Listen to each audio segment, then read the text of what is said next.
curso. El día de hoy vamos a integrar parte de las investigaciones que se hacen en el campo de la nutrición clínica en el Hospital General de México. Para esta sesión general hemos convocado a 4 expertas en el área de nutrición que van a compartir con nosotros aspectos relacionados con este campo.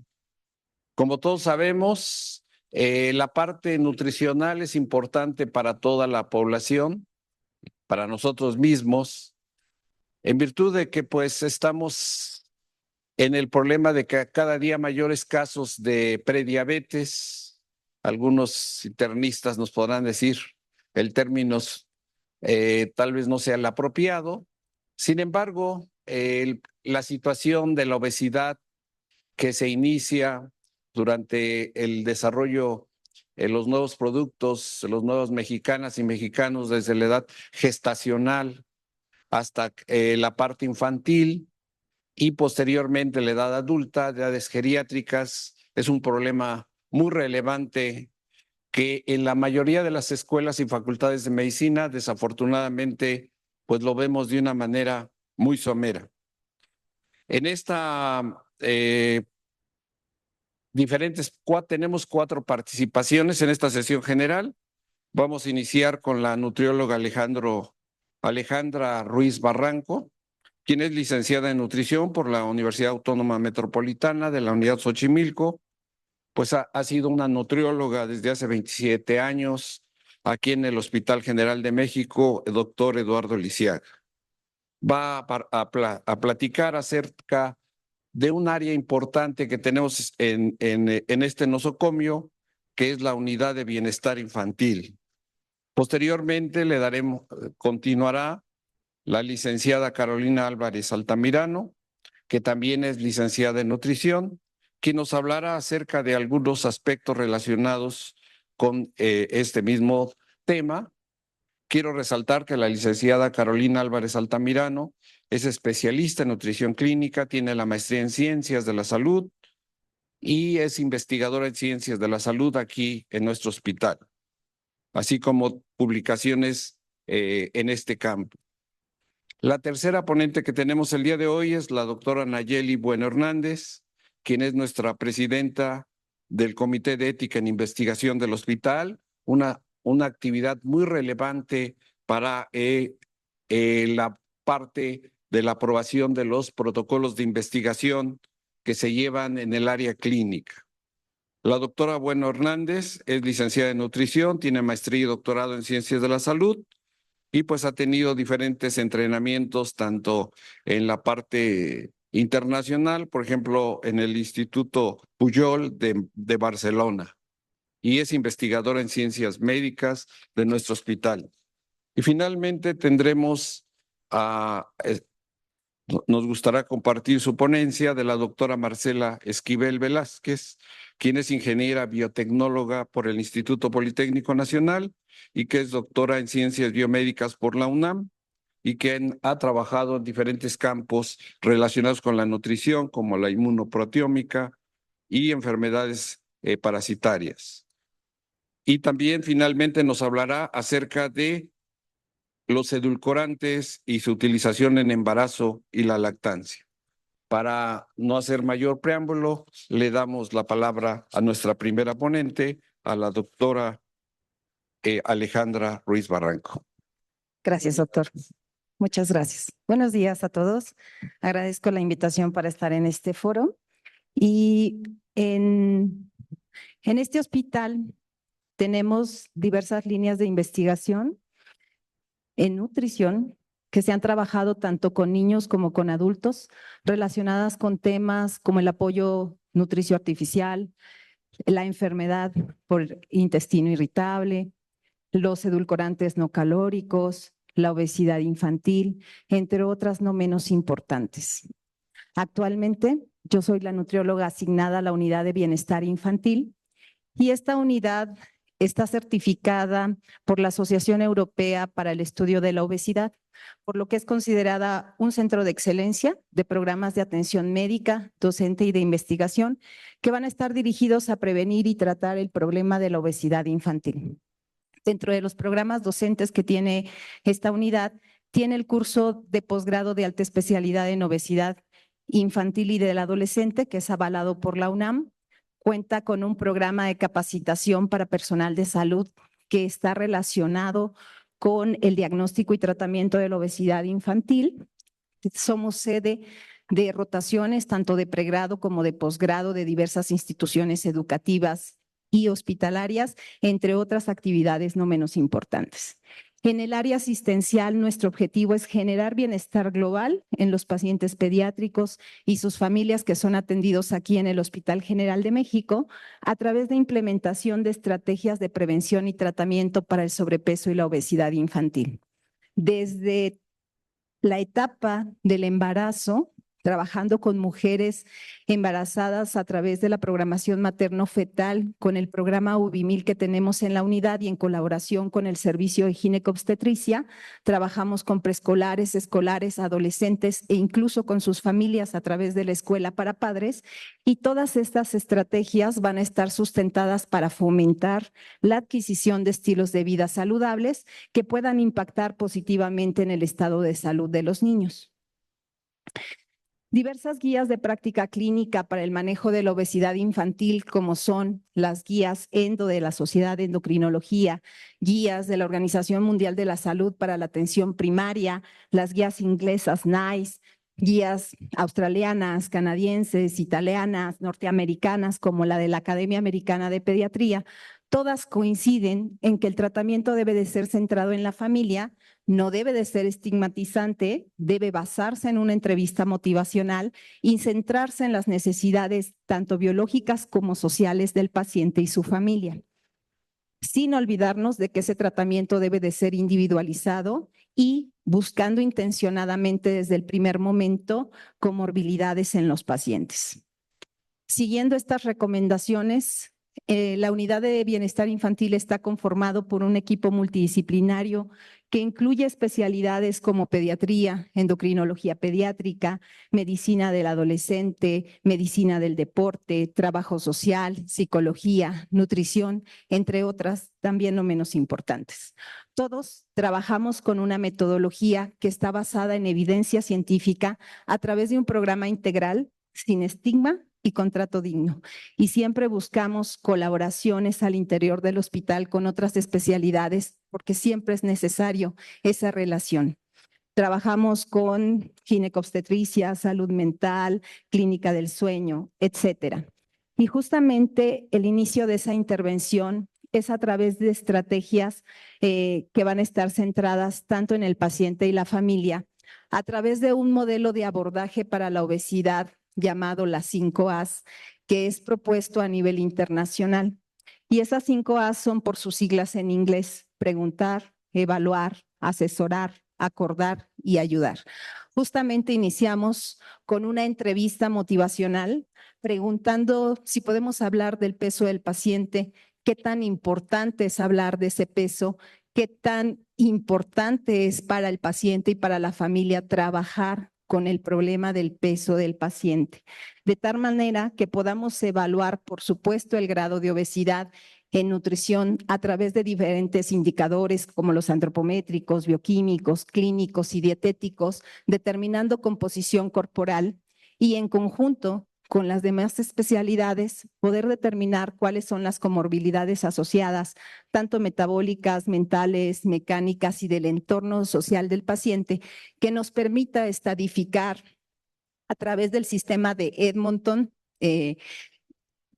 tomando en cuenta todas estas esferas, cuáles son los riesgos de morbilidad de ese paciente, con el fin de poder asesorar adecuadamente a los pacientes sobre esos riesgos, cuáles son los beneficios del tratamiento, cuáles son las opciones de tratamiento que podríamos ofrecerles.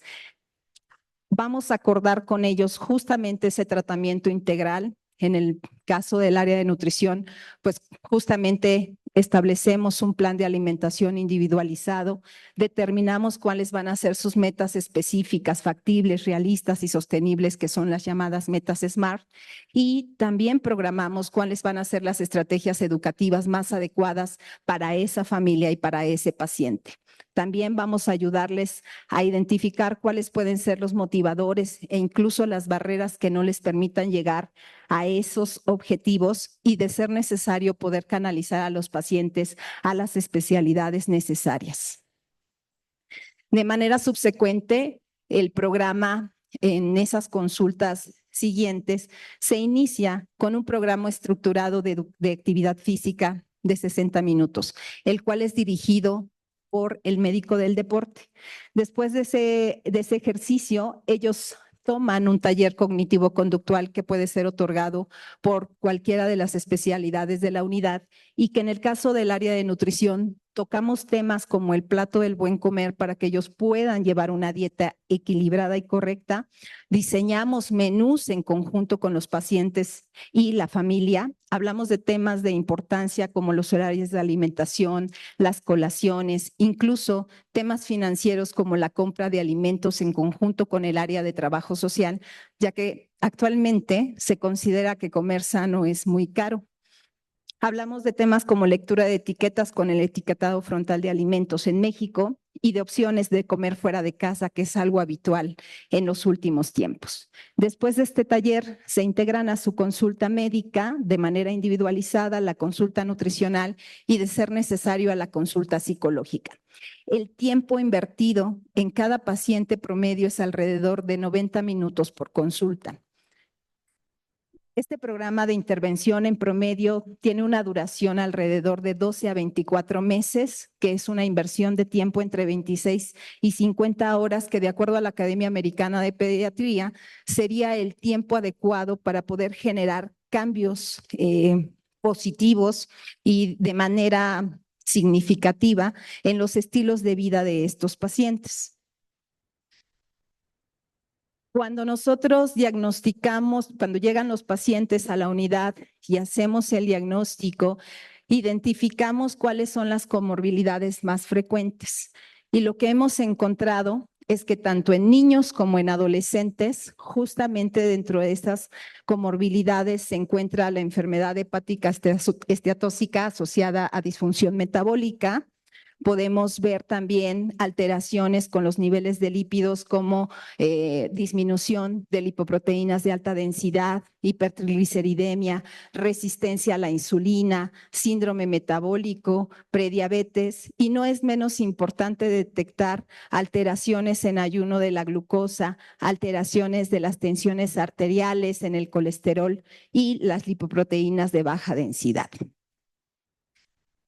En una evaluación de un grupo recientemente de 157 pacientes que terminaron 6 meses de intervención de este programa multidisciplinario, pudimos observar, en relación a las variables clínicas y antropométricas, que todos los pacientes presentaron mejorías positivas y que fueron estadísticamente significativas, tanto en la disminución del índice de masa corporal, mejoran las tensiones arteriales, la circunferencia de cintura, las percentilas mejoran como indicadores de grasa abdominal, los porcentajes de grasa, masa magra y área grasa visceral también mejoraron, determinados estos por bioimpedancia eléctrica, y en las cuestiones metabólicas todas tuvieron una significancia estadística, y también fueron cambios de manera positiva, tanto en los niveles de glucosa, hemoglobina glucosilada, la determinación de insulina,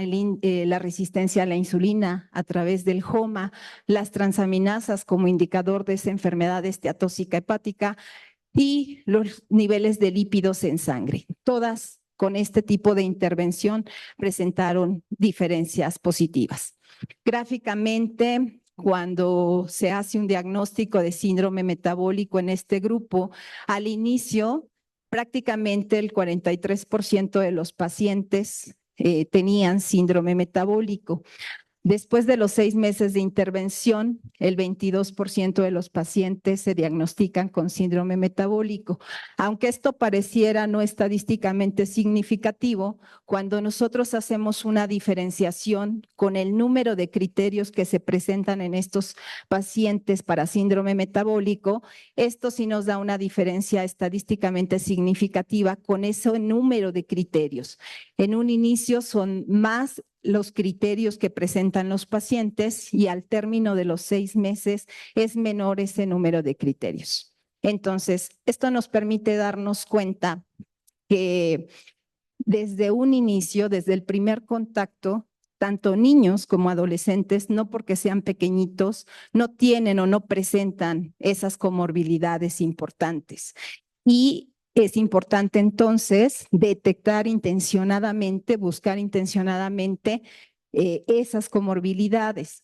Y un programa de intervención multidisciplinaria también nos demuestra que puede mejorar tanto indicadores antropométricos, bioquímicos y metabólicos en general en estos pacientes. En el área de investigación en la unidad, actualmente están corriendo diferentes proyectos, 2 de ellos enfocados a prevención en obesidad, como es la identificación de factores de riesgo cardiometabólico en mujeres con diabetes mellitus gestacional y la comparación de concentraciones de ácidos grasos omega 3 y omega 6 en leche materna de embarazos normoevolutivos y con diabetes gestacional. Estos protocolos en colaboración con el Servicio de Ginecobstetricia, y tenemos 2 protocolos más enfocados en el tratamiento multidisciplinario de la obesidad infantil y otros 2 protocolos relacionados con la detección y tratamiento de comorbilidades. Esperamos tener avances pronto y poderlos compartir con ustedes. Gracias.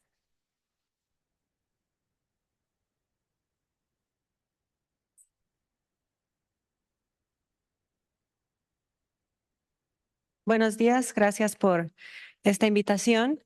Y bueno, ahora, en temas de nutrición, el servicio de nutrición clínica también se encarga de una pieza importante que podría ser otro polo nutricional.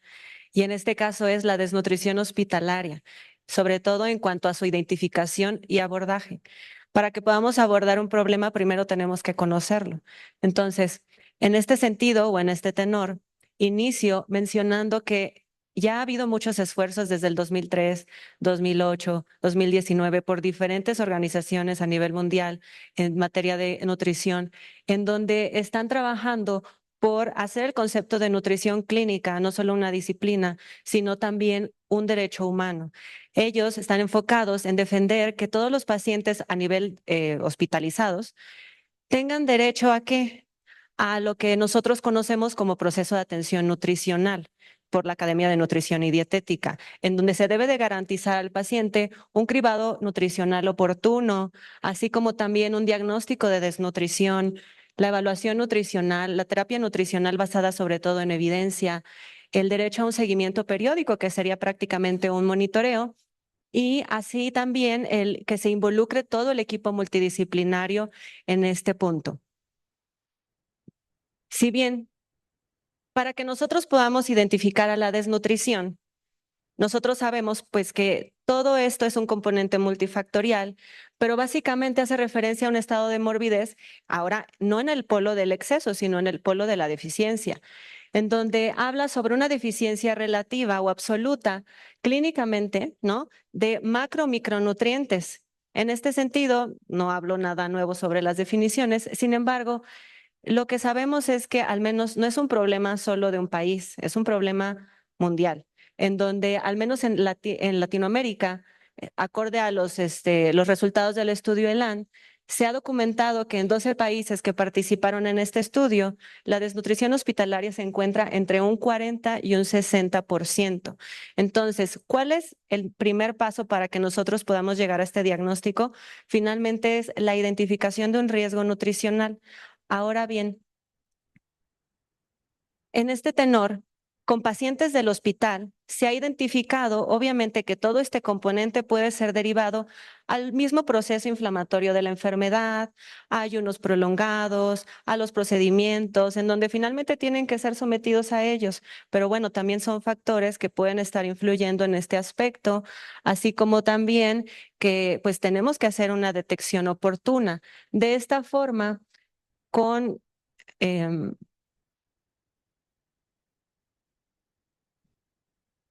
no sé si pudiesen ayudarme a avanzar allá arriba, por favor.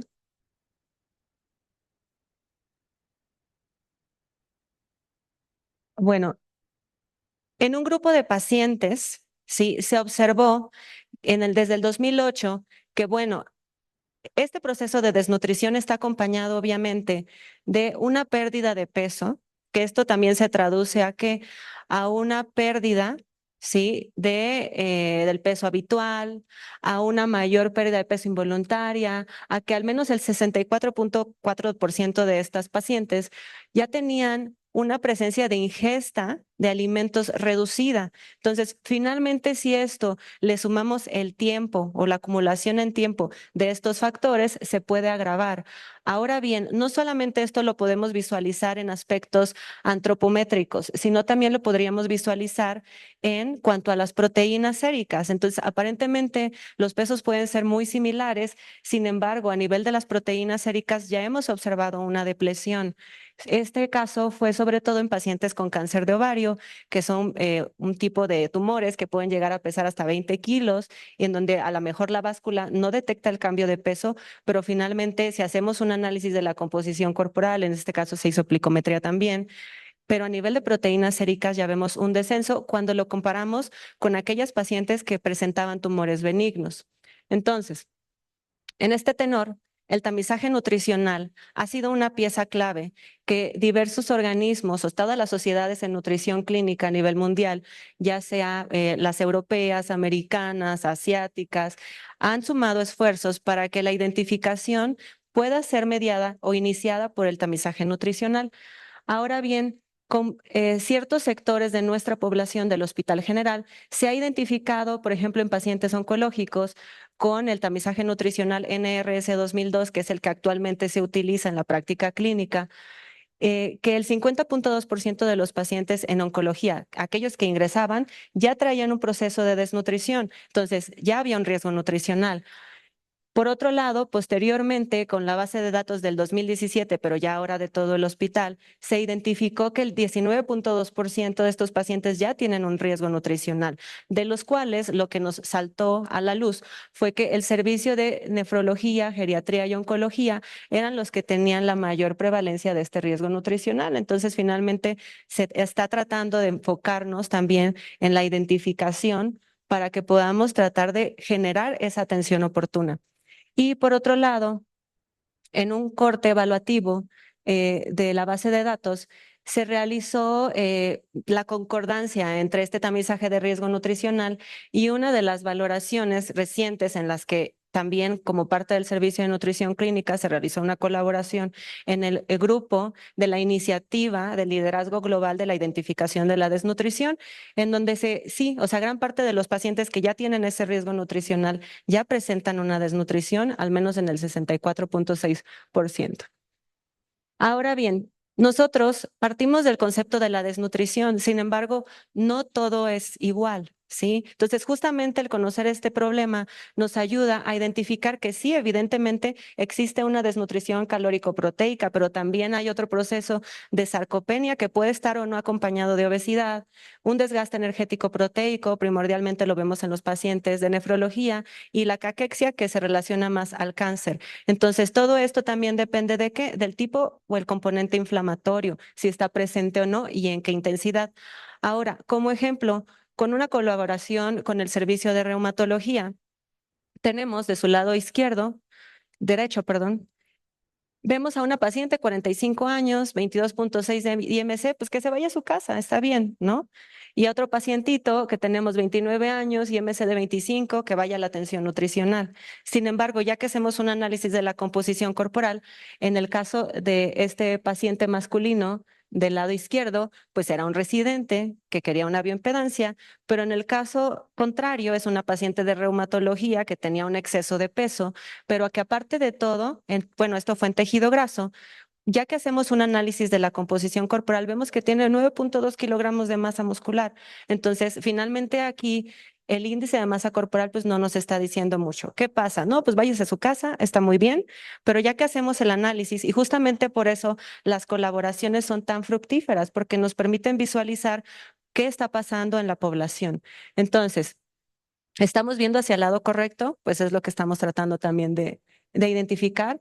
Otro ejemplo es también la caquexia. Habitualmente la caquexia en los pacientes con cáncer, nosotros las identificamos o pensaríamos que se encuentra sobre todo en etapas avanzadas de la enfermedad, pero en este caso, en un análisis de pacientes con cáncer de cabeza y cuello, observamos que se encuentra ya presente desde etapas tempranas. Entonces, el abordaje oportuno aquí también es donde genera una importancia, pero también, obviamente, pongo aquí esta imagen de los determinantes sociales. Gran parte de nuestra población llega con un proceso de desnutrición que no necesariamente solo es parte del hospital o de la estancia hospitalaria, sino que tiene que ver con toda su historia previa, el tiempo que tardaron en llegar a presentar un diagnóstico médico, el tiempo en que tardaron a que también el servicio de nutrición se pudiese pues percatar de que ya tenía un déficit y se le pudiese brindar ese abordaje.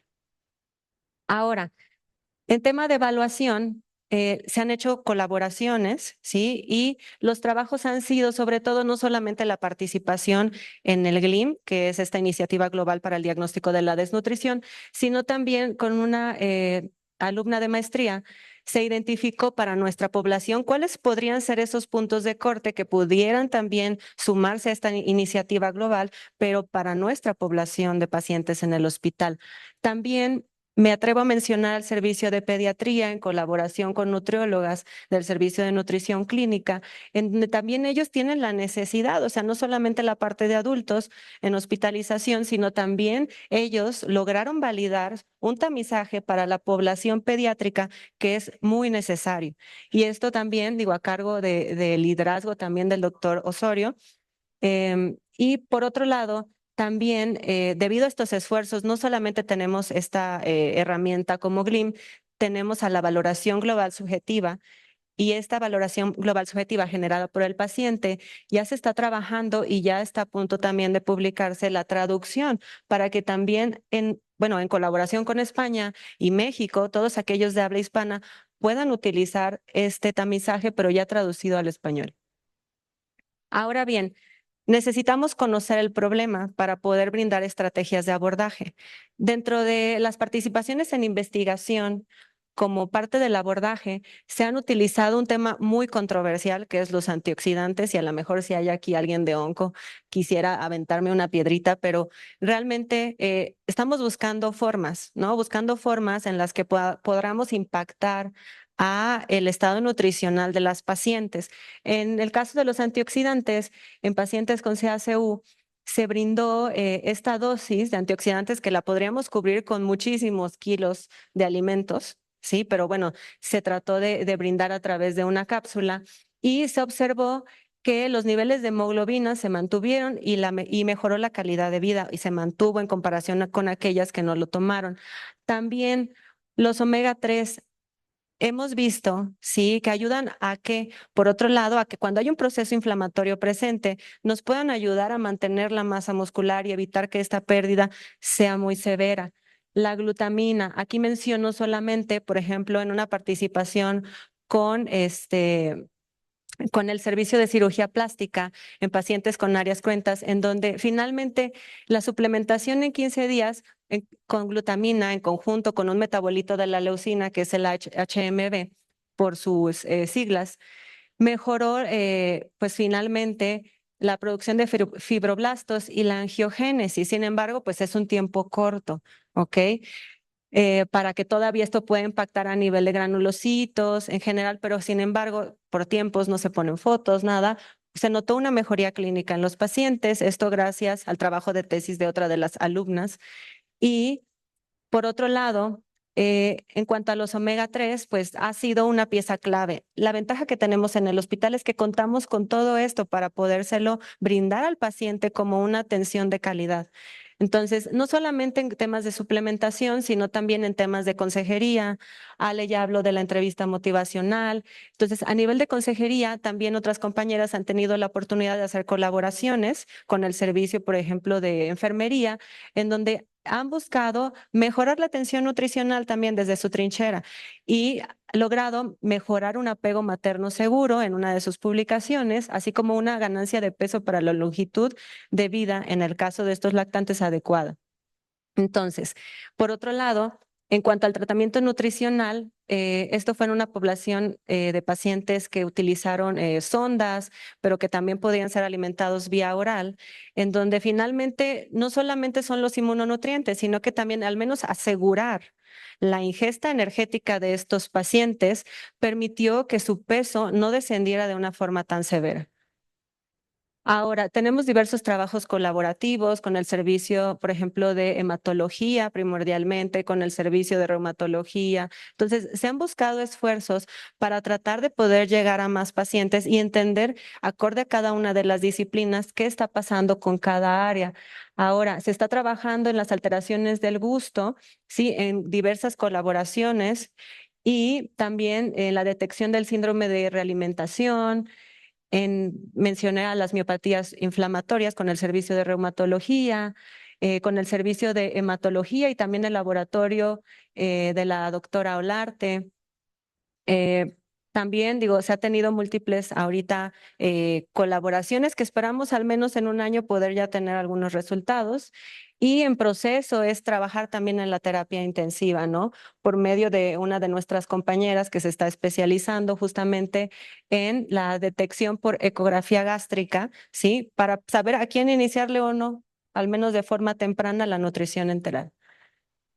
Entonces, esto no es trabajo de uno, es trabajo de muchos. Entonces, todo esto ha impactado también en que diversas especialidades médicas se han acercado también a tratar de conocer más temas relacionados a la nutrición, no solamente las especialidades médicas, también las especialidades en enfermería. Hemos sido sedes de médicos que también vienen a entrenarse acá en el servicio y también se han formado diversos chicos de nutrición y también de medicina como parte de estas áreas en donde finalmente ha surgido el interés para ellos. Entonces, finalmente concluyo con que esto ha generado pues el desarrollo de normas y procedimientos internos basados en evidencia y que también ha ayudado a posicionar finalmente al servicio de nutrición del Hospital General de México como un referente, ¿no? Para muchas personas en nutrición. Gracias.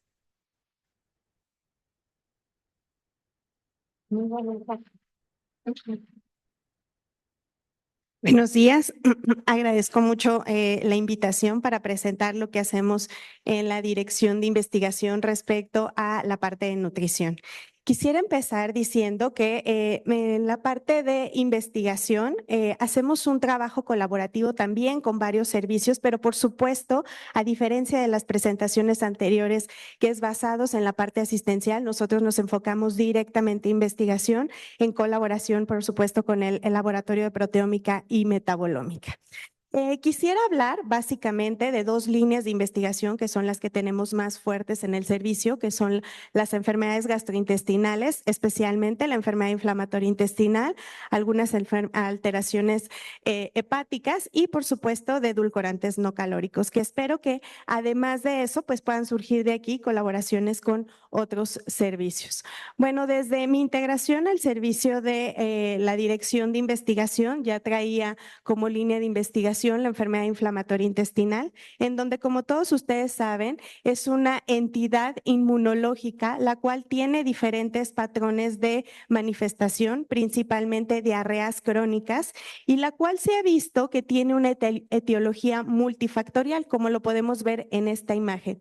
Dentro de todos los factores genéticos, inmunológicos, los factores ambientales, la alimentación es uno de los más importantes. Se ha visto que puede actuar evaluar a nivel de la microbiota o a nivel del sistema inmunológico y generar toda una serie de alteraciones gastrointestinales, además de la enfermedad inflamatoria intestinal.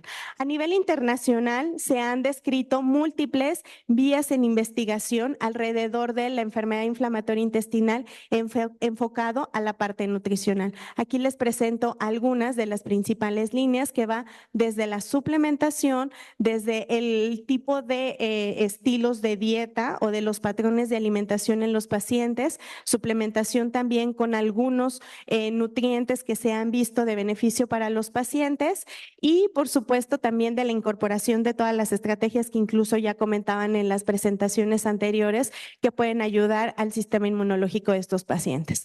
A partir de eso, nosotros hemos publicado algunos estudios relacionados con los síntomas que pueden estar propiciando en los pacientes. Es importante mencionar que el paciente con enfermedad inflamatoria intestinal tiene un incremento de las necesidades nutricionales justo por los procesos inflamatorios, un aumento del apetito por, o de la ingesta calórica por el apetito, náusea, vómito, algunas pérdidas nutricionales o nutrimentales por los sangrados recurrentes y las diarreas. Hay resección intestinal y por los procesos quirúrgicos se deben suplementar estos pacientes. En ese sentido, si no se abordan todos estos aspectos, en los niños puede llegar a desencadenar retraso en el crecimiento. En ese momento hemos iniciado un protocolo de investigación para evaluar aquellos aspectos que podrían estar relacionados con la evaluación del estado nutricio en los niños y en la parte del adulto mayor se ha visto que esto puede generar síndrome de fragilidad. En términos de síndrome de fragilidad ya tenemos una publicación relacionando todos esos aspectos inmunológicos y la detección de algunas moléculas relacionadas con fragilidad en los pacientes a nivel de saliva. Eso se acaba de publicar apenas este año, pero continuamos haciendo investigación en esa área. En la parte de evaluación del estado nutricio, como ustedes ya vieron en las presentaciones anteriores, la evaluación nutricional es un canal indispensable no solo para la enfermedad inflamatoria intestinal, sino en cualquier patología. En este sentido, específicamente en enfermedad inflamatoria intestinal, el tamizaje nutricional, la valoración antropométrica, la composición corporal y los aspectos bioquímicos, así como los aspectos clínicos, ya se encuentran estandarizados. Sin embargo, en donde hay más investigación es en esta parte, en el tamizaje nutricional, porque la idea es hacer una detección oportuna de los mismos. En este sentido, también tenemos un estudio de investigación en términos de tamizaje nutricional, el cual se está corriendo con una alumna de doctorado con la intención de validar una herramienta de tamizaje nutricional específicamente para pacientes con enfermedad inflamatoria intestinal. Por otra parte, dentro de la enfermedad hepática, sabemos que el proceso de daño hepático hasta llegar a cirrosis genera toda una serie de cambios inmunológicos y toda una serie de cambios a nivel de los lípidos, de la inflamación que puede generar fibrosis. En este sentido, se encuentran participando factores como la resistencia a la insulina y el estrés oxidativo. Es por eso que la evaluación del estado nutricional en estos pacientes es muy especializada, no solo en términos de antropometría, también en términos de impedancia bioeléctrica. Hoy por hoy, como ya lo comentaban en la presentación anterior, no es suficiente con conocer circunferencias, pliegues e índice de masa corporal en un paciente. En estos es indispensable conocer porcentaje de músculo, grasa, agua intracelular, agua extracelular, pero incluso yendo más allá de eso, ya existe la impedancia convencional, pero también con vectores, que en eso venimos trabajando con la doctora Marcela al respecto y ahorita les va a comentar un poquito, en donde todos los valores que obtenemos de composición corporal a través de resistencia y reactancia los podemos graficar en estas imágenes que nos permiten clasificar a los pacientes en diferentes estados nutricionales. Entonces, esta composición corporal a través de impedancia bioeléctrica nos permite hacer una evaluación tanto cuantitativa como cualitativa y que ya se utiliza a nivel internacional. Además de lo que ya conocemos como dinamometría, DEXA y demás, que en este tipo de pacientes se lleva a cabo de manera cotidiana dependiendo el centro. En este hospital también hicimos una revisión sistemática respecto a los diferentes métodos de evaluación de la composición corporal en este tipo de pacientes, en donde estos hallazgos nos llevaron también también a continuar o a darnos cuenta que el análisis vectorial es un eje central e indispensable para la evaluación de estos pacientes porque es no invasivo, es más sencillo y no utiliza tanto tiempo. Bueno, y terminando un poco y dando el esbozo de la parte de enfermedades nutricionales, les voy a hablar ahora de otra de las líneas de investigación que se está llevando en la Dirección de Investigación en el Laboratorio de Protómica y Metabolómica enfocada a edulcorantes no calóricos. Los edulcorantes debemos saber que son sustancias que pueden ser naturales o artificiales, que endulzan o dotan de sabor a un alimento. Estos pueden tener alto valor calórico, que es lo que nosotros comúnmente conocemos como azúcar y miel, o bajo valor calórico, lo que se conoce como sustitutos de azúcar. Aquí podemos tener tanto edulcorantes naturales como los edulcorantes artificiales. ¿Por qué son de especial interés los edulcorantes artificiales? Porque se denominan de alta intensidad, es decir, son muchas veces más dulce que el azúcar normal. Y si nosotros pretendemos que un paciente cambie sus hábitos de alimentación, por supuesto que los edulcorantes no sería la vía correcta porque va a ser una sustancia que es mucho más dulce que el azúcar. Entonces, eso puede hacer que efectivamente no consuma calorías, pero que su necesidad de sabor dulce aumente. Es por eso la importancia de toda una serie de estudios en investigación, ya que además de ser muchas veces más dulce que la sucralosa, es muy vendido la idea de un alimento light o dietético. Todos aquellos alimentos que tienen edulcorantes no calóricos se etiquetan como light, lo cual puede generar un riesgo para la salud, debido a que ya existen muchos mecanismos biológicos que pueden contribuir a asociar el consumo de estos edulcorantes no calóricos con enfermedades metabólicas múltiples de especial interés en nuestro país. ¿Y esto por qué? Porque, como les decía, los estilos de vida que se conocían como dieta occidental cambiaron a una dieta que parecía un poco mejor, que es occidental también, pero ahora el sustituir esos productos ultraprocesados por edulcorantes no calóricos que podrían ser de beneficio. Sin embargo, los diferentes estudios, ensayos clínicos, estudios de corte siguen siendo controversiales al respecto, ya que se ha visto que existen diferentes rutas o alteraciones a nivel de los niveles de insulina, adiposidad, a nivel de microbiota, absorción de la glucosa, entre otros. Es por eso que en el 2016 una iniciativa del Grupo de Investigación en la Dirección de Investigación y en el Laboratorio de Protómica y Metabolómica se aprobó presupuesto a través de un FOSIS para un estudio en el cual se evaluó la ingesta de sucralosa sobre los niveles de insulina y glucosa en adultos jóvenes. Y era de especial interés en adultos jóvenes porque son los que tienen un mayor consumo de estos edulcorantes no calóricos. Para esto se corrió un ensayo clínico controlado, aleatorizado, en el cual se incluyeron 249 adultos jóvenes, a los cuales se aleatorizaron a 3 grupos: 48 miligramos de sucralosa, 96 miligramos de sucralosa y un grupo control. Estos se corrieron o se siguieron durante 10 semanas para finalmente ver qué cambios podían existir. Y como ustedes pueden ver, tanto las áreas bajo la curva como las curvas de tolerancia oral a la glucosa cambiaron de forma significativa respecto al grupo control a lo largo del tiempo, como ustedes lo pueden ver visualmente. Estas áreas bajo la curva refutaban la idea de que los edulcorantes no calóricos son inocuos y que no ocasionaban cambios a nivel de la glucosa. Además de eso, se evaluó también a nivel de insulina y esto fue más dramático porque la diferencia fue más significativa. Es decir, los pacientes que consumían sucralosa en dosis a 48 o 96 miligramos tenían más riesgo de resistencia a la insulina, lo cual también refuta la hipótesis de que pueden ser una estrategia saludable en pacientes con riesgo de diabetes o incluso ya diabetes. Aunado a esto, nos dimos cuenta, trayendo las líneas de investigación de temas gastrointestinales, que el grupo control y los pacientes que no consumieron edulcorantes no calóricos durante 10 semanas mejoraban los síntomas gastrointestinales que tenían presentes o que habían venido presentando a lo largo del tiempo.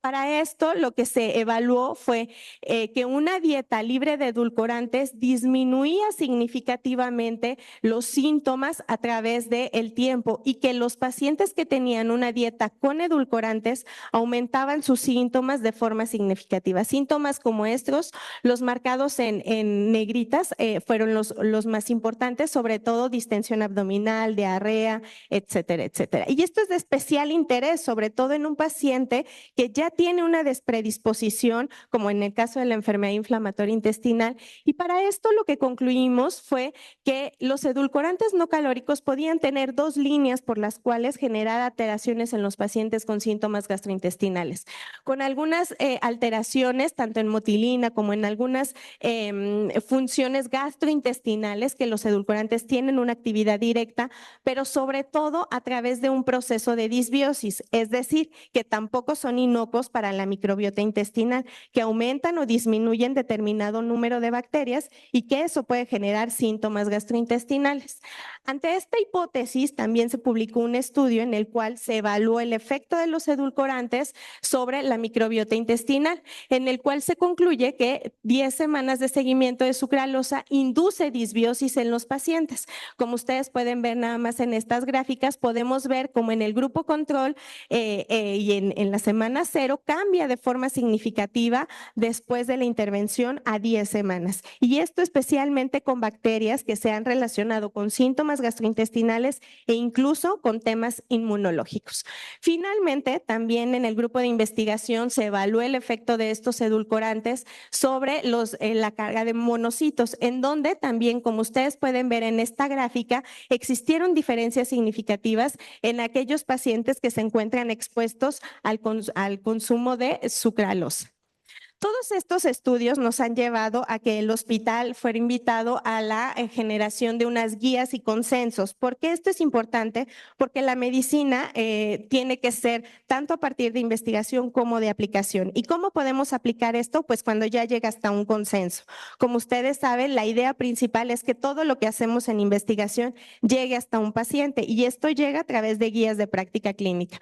Para esto fuimos invitados para hacer una revisión de la evidencia científica al respecto de edulcorantes no calóricos, en los cuales se concluyó que no son benéficos, que pueden generar cambios y especialmente en algunas alteraciones gastrointestinales como hepáticas, que bueno, ahí es otra línea de investigación diferente. Y recientemente nos invitaron a hacer un número especial en la revista Frontiers, en donde hicimos también una evaluación de toda una serie de estudios internacionales, en donde nos tocó seleccionar aquellos que pudieran tener algún riesgo para la salud y efectivamente pudimos comprobar que la evidencia científica ha ido avanzando en este sentido y que los edulcorantes pueden llegar a ser más de riesgo que de beneficio. Muchas gracias. Muchas gracias y gracias por la invitación de estar aquí.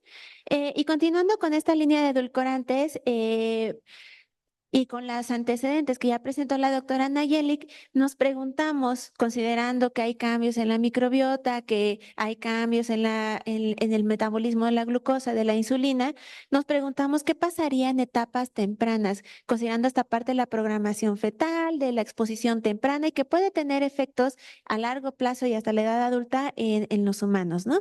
Entonces, encontramos que los edulcorantes, como vemos aquí, que son estos de aquí, en las mujeres embarazadas, obviamente cuando los absorben pasan a la sangre, pero lo interesante es que llegan al útero, por lo tanto los bebés que están en sus madres todavía, en las madres gestantes, están expuestos a estos edulcorantes. Además, pasan a la leche materna, eso significa que las madres que lactan y que consumen edulcorantes no calóricos pueden pasarlos a los bebés, ¿no? Perdón.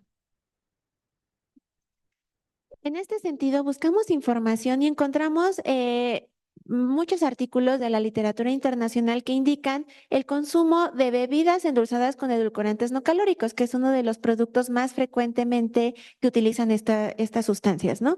Encontramos que a nivel internacional hay mujeres embarazadas que consumen diariamente, 13% de las mujeres embarazadas consumen diariamente bebidas con edulcorantes y un 22% de manera semanal. Esto nos lleva a que alrededor del 30% de las mujeres embarazadas están reportando un consumo intencional, porque estas bebidas están etiquetadas como light, entonces es intencional el consumo de estos edulcorantes y que este consumo se asocia con parto pretérmino, con asma en los infantes un poquito más adelante en la vida y también con sobrepeso y obesidad, con mayores riesgos de sobrepeso y obesidad. Preguntándonos cuáles podrían ser los posibles mecanismos que pudieran estar afectando o predisponiendo a estos bebés o estos niños a estos riesgos, propusimos un estudio que fue aprobado por CONACYT y en el cual el objetivo era evaluar el consumo de edulcorantes en la población mexicana de mujeres embarazadas y cómo estos afectaba o podría afectar la microbiota de la leche materna. Esto considerando que la microbiota de la leche materna va a formar parte de la microbiota intestinal de los bebés, ¿no? Es una parte importante. Para eso hicimos una colaboración con el Servicio de Ginecología, evaluamos madres que llegaron al hospital a parir, les hicimos los cuestionarios de frecuencia de consumo de alimentos y tomamos muestras de calostro materno. En estas muestras de calostro materno evaluamos precisamente la microbiota a través de secuenciación en colaboración con el doctor García Mena del CINVESTAB. ¿Qué fue lo que encontramos? Que a diferencia de lo que se ha reportado en la literatura internacional, el consumo de edulcorantes en las mujeres mexicanas embarazadas es del 85%. O sea, 85% de las mujeres embarazadas consumen productos con edulcorantes, donde el más frecuente son las bebidas endulzadas, pero en la literatura internacional rara vez se estudia qué otros productos contienen edulcorantes y que también son consumidos. Aquí nosotros lo estudiamos y vimos que son las bebidas, los yogurts, mermeladas y que el consumo de edulcorantes en sobrecito, como cuando uno le pone al café, etcétera, es el menos. Esto nos indica que el consumo es no intencional. O sea, están consumiendo las bebidas, están consumiendo yogur, están consumiendo cereales que no, bueno, esto es antes del etiquetado frontal, que no se ve que tengan edulcorantes, ¿no? Y vemos aquí en la frecuencia tenemos una paciente que consume 62 productos a la semana con edulcorantes y en miligramos pues son 146 miligramos, es un chorro, ¿no? Buscamos si este consumo de edulcorantes se podría explicar por a lo mejor índice de masa corporal, porcentaje de grasa de las madres que a lo mejor estuvieran tratando de regular o de limitar un poco la ganancia de peso en el embarazo y encontramos que no hay correlación. No hay correlación con el porcentaje de grasa corporal de las madres, ni con el índice de masa corporal, ni con la edad, pensando que a lo mejor las madres de más años consumieran tratando de limitar, no hay correlación. Lo que sí encontramos una correlación moderada es con lo que ya estaba reportado, ¿no? Con una menor edad gestacional ya sea evaluada por Capurro o por última fecha de menstruación o ultrasonido. Entonces, bueno, siguiendo con esto de la microbiota, considerando que una parte importante de cómo adquieren la microbiota los bebés es a través de la leche materna y a través de la microbiota de las madres, y considerando además que la microbiota intestinal puede viajar a la leche materna, puede llegar a la mama y poblar la leche materna, y lo que ya está reportado, ¿no? Que los edulcorantes modifican la microbiota intestinal. Nos preguntamos si podría haber modificaciones en la microbiota de la leche materna. Y bueno, esto lo publicamos el año pasado. Dividimos a las mujeres en frecuencia de consumo, hicimos 4 grupos o 4 cuartiles de acuerdo a su frecuencia de consumo y evaluamos la microbiota de la leche materna del calostro a nivel de reino, a nivel de filo y a nivel de género. Lo que podemos ver es que conforme aumenta el consumo de edulcorantes del cuartil 1 al cuartil 4, que es el de mayor consumo, hay algunos cambios que aunque no son estadísticamente significativos, pueden ser observados. Vemos que no son iguales las proporciones de bacterias a los diferentes niveles de la filogenética. Y encontramos cuando evaluamos bacterias que son menos abundantes que hay cambios. Particularmente nos llamó la atención esta Methanobrevibacter. Metanobrevibacter, aquí son comparaciones entre cuartiles, cuartil 1 contra cuartil 2, cuartil 1 contra cuartil 3, y el color nos indica en qué grupo estaba más elevada esa bacteria y cuántas veces más, ¿no? Entonces podemos ver, por ejemplo, aquí que Metanobrevibacter está elevada en el cuartil 2 con respecto al cuartil 1 alrededor de 25 veces más. O sea, eso es muchísimo, ¿no? Igual en el cuartil 3 con respecto al cuartil 1. Esto, bueno, esta nos llamó la atención porque es una arquea que se ha asociado con obesidad en niños mexicanos. Entonces, nuestra hipótesis que nos falta probar y que vamos a seguir estudiando para poder probar esto es que el consumo de edulcorantes de las madres puede afectar la microbiota de la leche materna, no en los géneros más abundantes, pero sí en géneros específicos, y que estos géneros específicos podrían relacionarse con obesidad o con desarrollo de obesidad en la edad adulta. Adicional a esto, hicimos análisis de vectores, esto que comentaba la doctora Nayeli, de la bioimpedancia eléctrica, y que no solamente es conocer los porcentajes de grasa, etcétera, sino que podemos categorizar a los pacientes de acuerdo a estas elipses y saber su estado nutricional, ¿no? Comparamos los cuartiles de consumo de las madres, no hubo cambios en sus vectores, eso es bueno, no hay cambios en que se muevan por ahí, tampoco en los bebés, pero sí encontramos algo interesante, encontramos que la población, las elipses o la elipse de referencia de la población mexicana es diferente significativamente a otras poblaciones como la española o la brasileña. Esto abona a lo que ya está reportado en la literatura, que hay que construir este tipo de elipses para evaluación nutricional de los pacientes pues, por país o por región, ¿no? Porque son diferentes los pacientes, tienen una genética diferente, una alimentación diferente. Aquí vemos cómo los recién nacidos mexicanos, que son todos estos puntitos, si los pusiéramos en la lista española, estarían todos en delgado, ¿no? O sea, se categorizarían como delgados cuando son normales, son sanos. Si las pusiéramos en la lista brasileña, se categorizarían como obesos. Entonces, esto recalca la necesidad de trabajar esta evaluación nutricional a través de bioimpedancia en diferentes poblaciones con diferentes enfermedades, en sujetos sanos, en sujetos con patologías, para poder establecer estas elipses referencias con las cuales poder evaluar adecuadamente a nuestra población. Y bueno, esos son los colaboradores del proyecto, algunos porque han sido muchísimos más. Y no me queda más que agradecer a todos su atención.